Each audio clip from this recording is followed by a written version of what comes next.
This is KTVO's Good Morning Heartland.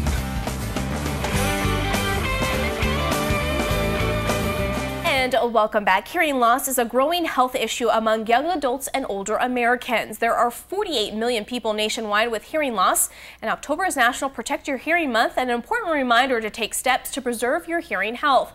This morning we have Dr. Michelle Woodward, audiologist at Woodward Audiology, this morning to kind of break it all down for us and let us know the signs to look out for to hopefully prevent hearing loss. How are you doing today? Good, thank you.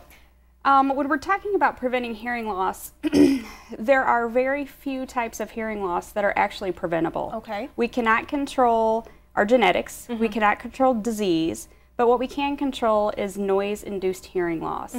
That is the most common type of hearing loss in our society right now, and it is completely preventable. Okay. So what are some signs to look out for, whether it is, I didn't realize that it could be genetically passed down? Yeah, you can have, it's very possible to have a genetic hearing loss. Not quite as common. Signs, when we're thinking about a noise-induced hearing loss, since we're kind of, really talking about October being National Prevention of Hearing Loss Month, a noise-induced hearing loss is hard to recognize. It typically presents as a gradual type of hearing loss, and by the time someone notices it, it is definitely affecting their communication abilities. They start turning up the television a little bit louder. Difficulty hearing in groups or noisy environments, restaurants. And the biggest thing I'll hear in the clinic is, I hear, but I don't understand. And so noise-induced hearing loss typically affects the higher frequencies first, or high pitches, which tend to be consonant sounds.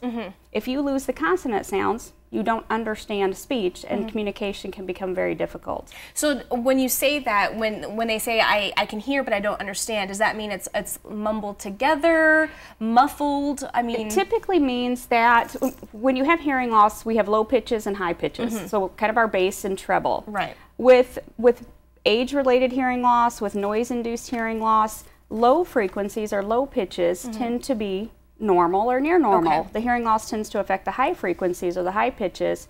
That's where consonant sounds occur. Vowel sounds are low pitch, so you get the sensation that you hear. You know people are talking, but the clarity is very decreased, so they're not understanding. Interesting.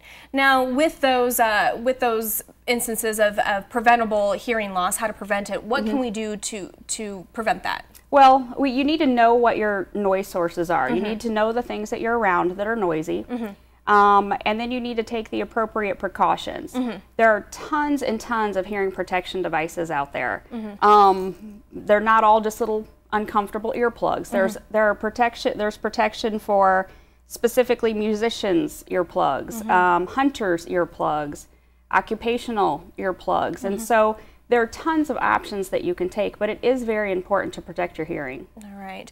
Now, when it comes to maybe possibly having some sort of hearing loss where, like you just said, you can hear but you don't understand, or maybe you are turning up the TV or you're asking, what did you just say? What should we be doing at this point? Should we contact somebody like you? Absolutely. Should we ignore it? For some people, they might just ignore it. Yeah, you know? Lots of people do. You should not ignore it. There are definite links between untreated hearing loss and an increased risk of dementia, and so you don't want to ignore it. What you should do is see an audiologist, have a hearing test and get a baseline, and then talk with your audiologist about the appropriate amplification options if needed, or the appropriate hearing protection devices for your lifestyle. And let us tell you what devices might work, and let us teach you how to use them. Okay. Because most people don't use them correctly. Okay. And tell us about where you're located, so that way if somebody is interested in maybe coming and talking to you, maybe taking a hearing test to kind of go and see what they need, and you also provide hearing aids as well, correct? Correct. Different kinds, not just one, right? Okay. You can contact us. We are in the Gutensong Clinic on the 4th floor. I'll post everything on our website to make it easier for you. Your number, location, as well as their website, because it's very interactive. Not only do you have your location and hours and stuff, but you have different articles. You have information on what you actually provide to your customers. Yes, so and there's a lot of really good educational information about hearing loss and other ear-related diseases. All right, so I really do like your website. It is very informative. Thanks. So what we'll do is we'll post everything on our website at ktvo.com. Thank you so much, Dr. Woodward, for coming on. Thank you for having me. And we'll be right back.